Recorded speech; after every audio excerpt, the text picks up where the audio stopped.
pertemuan keempat di tahun 2024 ini akhirnya Vietnam bisa mengalahkan Indonesia, dan akhirnya juga pecah telur di tahun ini. Vietnam setelah di 3 laga sebelumnya mereka nggak pernah menang, juga mereka nggak bisa mencetak gol. Akhirnya mereka bisa mencetak gol ya, walaupun aku bilang dengan susah payah ya, kemarin dengan susah payah.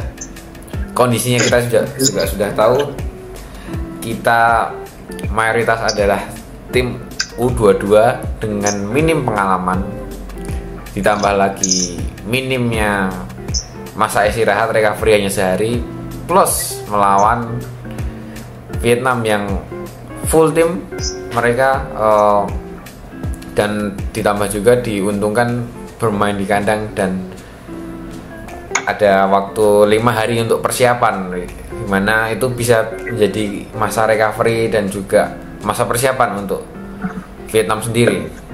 Secara permainan bertahan dia ya sangat puas lah, aku bilang lah, dengan apalagi dengan Vietnam yang dikenal dengan serangan berduri-durinya. Kita bisa lihat benar-benar secara formasi sih 3-4-3 ya, sama ya kemarin 3-5-2 Indonesia, tapi kan biasanya emang 3-4-3 dengan benar-benar dua wingbacknya itu bahkan ada di posisi sepertiga akhir. Vietnam kemarin tuh yang aku lupa namanya, yang jelas Nguyen pasti itu nomor punggung 24 dan kanan itu nomor punggung 7 kalau nggak salah. Itu memang benar-benar ada di posisi sepertiga akhir, bahkan hanya meninggalkan satu gelandang di tengah, dan begitu ofensif tapi kita bisa bermain cukup dalam lah, cukup baik lah, aku bisa bilang seperti itu. Dan aku melihat Sintayong itu sadar ya akan kapasitas kita, dengan ya kita minim pengalaman, kita pemain muda melawan materi pemain Vietnam seperti itu. Tapi Sintayong ini nampaknya melihat ulasan kita kemarin atau percakapan kita berdua kemarin ya Yos, gimana kita kan kemarin berdebat soal Sintayong yang memaksakan menggunakan taktik atau pola seperti di tim kualifikasi, tapi nampaknya di pertandingan kemarin itu Sintayong sadar dengan kapasitas pemainnya, dengan kualitas pemainnya yang dia bawa di Piala AFF ini, lebih bermain reaktif. Komentarmu gimana Yos? Jelas mungkin kita kemarin mendebatkan bahwa Sintayong kita mungkin menyarankan ya untuk bermain lebih adaptif. Mungkin dari sisi positifnya adalah beliau mendengarkan perdebatan kita ya di konten ini gitu. Jadi betul agaknya ya, kalau kita lihat kemarin melawan Vietnam kan sebenarnya perubahannya sama, sebenarnya basisnya itu tetap masih sama, makronya yaitu ya betul tadi kita seperti kita kemarin bahas adalah STY ini pakemnya adalah selalu menggunakan chaos gitu ya, chaos football atau mengincar duel-duel di ruang antar lini atau di channel gitu kan. Memang kelihatan seperti kemarin itu kelihatan sekali, tetapi memang pendekatannya hanya kemarin itu agaknya dia lebih dari sisi taktikal itu memang pendekatannya sedikit bertahan. Itulah mengapa, karena memang ya secara penguasaan bola memang betul timnas kita kalah ya sekitar 27% gitu, dibanding Vietnam menguasai 70% lebih begitu kan. Ya ini memang sebenarnya pendekatannya memang karena sekaligus mungkin ya dalam tanda kutip adalah supaya agar para pemain ini kan staminanya ya kelelahan ini tidak terlalu nanti turun lagi, drop lagi stamina. STI melakukan pendekatan lebih bertahan. Alhasil ya memang pertahanan kita sejauh ini dibanding 2 laga sebelumnya adalah memang yang terbaik kemarin gitu. Meski kita tidak menguasai bola terlalu banyak, pertahanan kemarin itu lebih solid dibandingkan kita saat menghadapi Myanmar atau menghadapi Laos gitu. Terbukti memang tiga back belakang itu ini betul sekali bisa melakukan dengan baik kinerjanya. Apalagi sekitar awalnya memang 5 menit lah, mungkin 5 menit pertama memang udah kelihatannya Vietnam ini langsung menyerang karena sangat nampak sekali Vietnam ini kan melakukan serangan itu selalu mengincar yang jauh crossing gitu kan. Wah ini pasti tanda-tandanya sedang main attacking, tetapi kemudian setelah lepas dari 5 menit betul memang kemudian menguasai bola sana, tetapi pertahanan kita memang diuji dengan sangat bagus ya. Sehingga memang ya alhasil di babak pertama tetap skor masih 0-0 begitu. Ini adalah salah satu bentuk mungkin ya dari tadi sudah disinggung kan, STY ini melihat kapasitas gitu timnas kita U22 ini, Garuda Muda ini harusnya bermain ya seperti ini. Kalaupun nanti ingin di laga terakhir Filipina, kalau mungkin laga Filipina nanti pasti STY kan harus menampilkan line up terbaik ya mungkin, karena memang syaratnya untuk dapat lolos semifinal itu tidak jadi masalah. Tetapi dari segi makro taktiknya ya itu tadi, seharusnya memang bermain sesuai dengan kapasitas lagi itu lebih penting. Seperti lawan Vietnam ini kemarin sudah bagus ini pendekatan yang bagus oleh STY, meskipun sebenarnya ada faktor juga karena memang tidak diperkuat beberapa pemain kunci seperti Mas Lino kartu merah, kemudian juga faktor stamina. Jadi mungkin STY ini kan pikirnya mengakali stok pemain banyak. Tetapi memang seharusnya besok ketika lawan Filipina pun kita harus bisa meraih 3 poin untuk sampai ke semifinal ya, harusnya juga tetap bermain adaptif lah, karena Filipina ini kita lihat kan kemarin tidak terlalu bagus gitu di kompetisi pengaruh AFF ini. Terbukti memang mereka juga setelah seri melawan Myanmar gitu kan, kemarin Jun di laga lawan Timor Leste juga dari gaya bermain, bukan Timor Leste, mungkin di Laos dari gaya permainan memang sedikit iya ini karakter Filipina begitu kan. Memang football Filipina ini sudah kita sudah pasti tahu lah, di level senior kan kita sudah bertemu 2 kali, satu menang juga 1 seri. Ini sekarang di AFF juga bertemu lagi ya, kita lihat gaya bermain mereka juga tidak jauh berbeda dengan tim kekuatan mereka saat pada di kualifikasi Piala Dunia. Artinya mungkin kita tanpa mendahului 3 poin bisa diraih dengan maksimal. Hanya saja mikro taktiknya itu tadi yang harus benar-benar STY ini bisa terapkan dengan kekuatan yang ada begitu.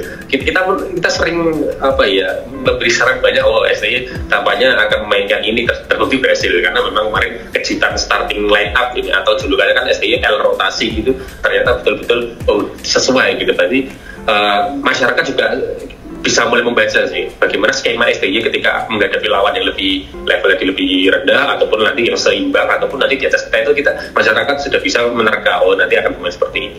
Harapannya ya adalah dengan kemampuan taktik kita STY ini yang menyesuaikan atau adaptif itu dengan lawan, ini sangat membantu bahwa dalam kompetisi yang benar-benar sebenarnya agak dilematis ya targetnya, antara kita berikan yang terbaik ataupun harus menjadi juara gitu perdebatannya.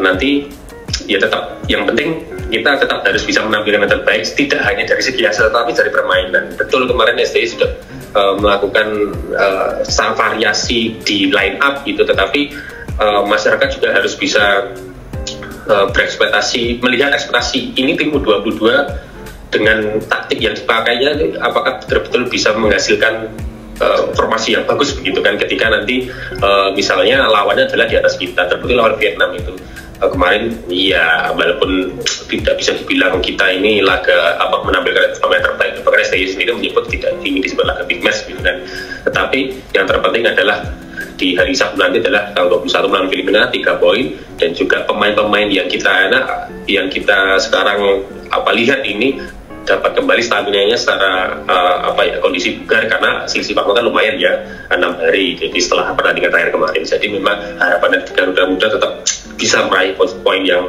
maksimal di fase grup ini sehingga memastikan tiket untuk lolos ke babak semifinal. Lagi-lagi Vietnam selalu menjadi lawan kita ya, tapi mungkin ini pertanyaan yang akan sedikit tricky ya, akan sedikit taktikal juga Yos. Kita bukannya tapi kita tuh kayak seperti ditakdirkan selalu bertemu Vietnam, entah itu di Piala AFF, kualifikasi Piala Dunia, ataupun mungkin besok di Piala Asia lagi di Piala Asia 2027, siapa tahu kan gitu. Vietnam sekarang dengan Kim Sang-sik ya, kita bisa tahu sebelumnya dengan Philippe Troussier memang kurang maksimal, dan alhasil kita 3 pertandingan kita bisa meraih 3 kemenangan bahkan tanpa kebobolan.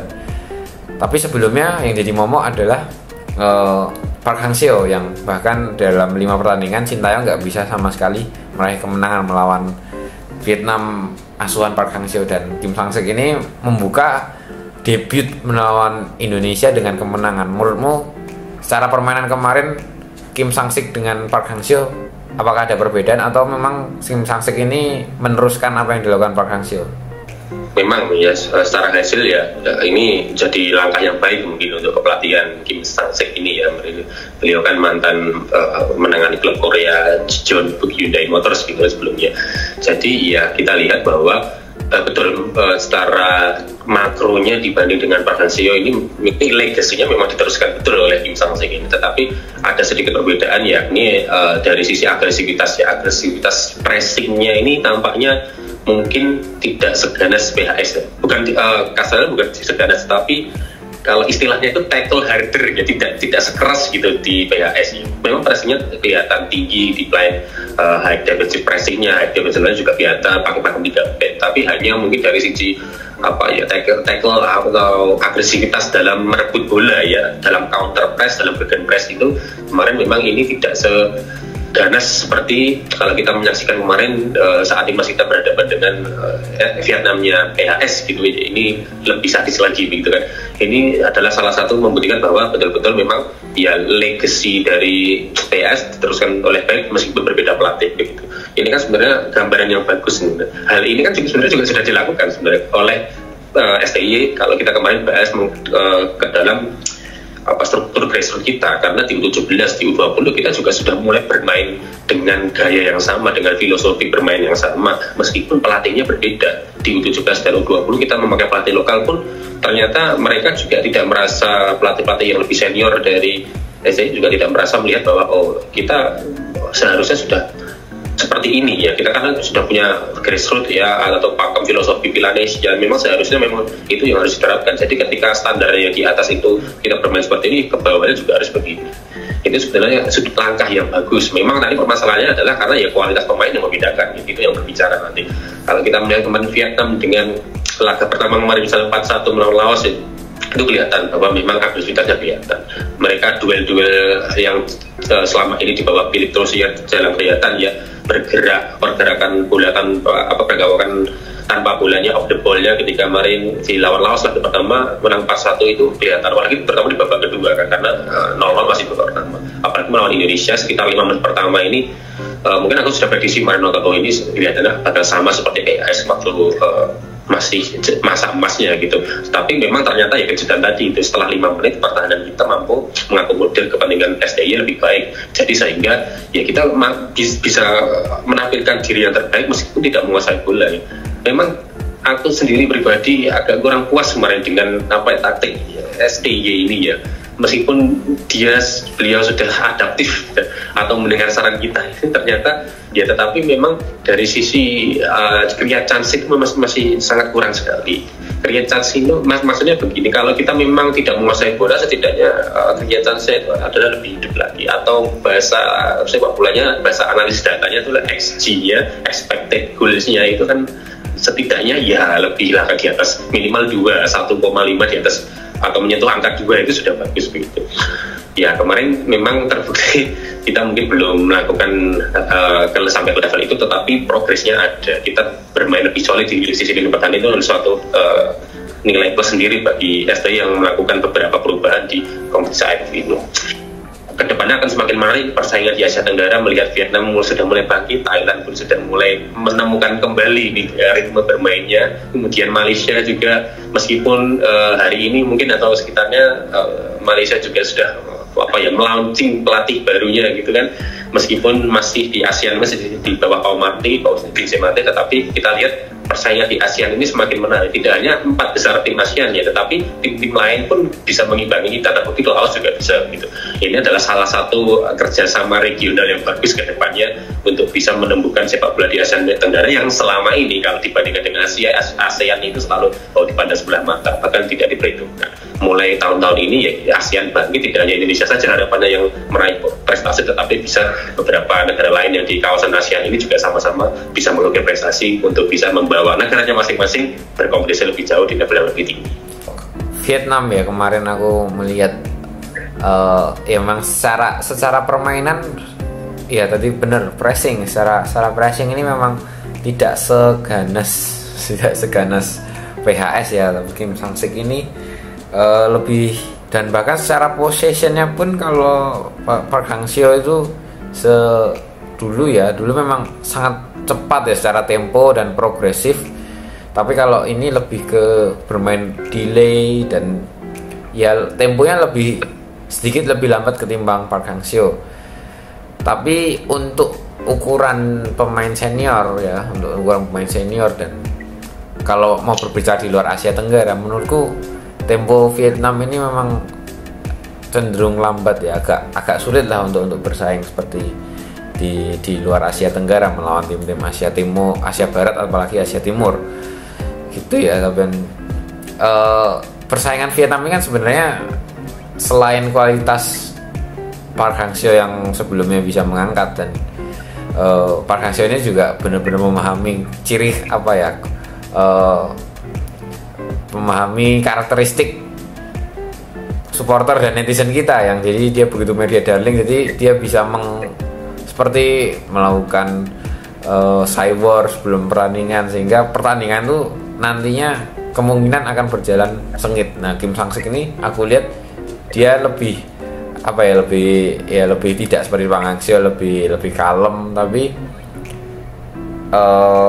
dia memberikan apa ya, memberikan harapan mungkin untuk publik Vietnam untuk bisa kembali bangkit. Apalagi Vietnam tahun 2024 ini dia mengalami penurunan 22 peringkat. Jadi mereka keluar dari 100 besar sekarang di 116 kalau nggak salah, dan kemarin sempat ini menang lawan Indonesia kan di 114.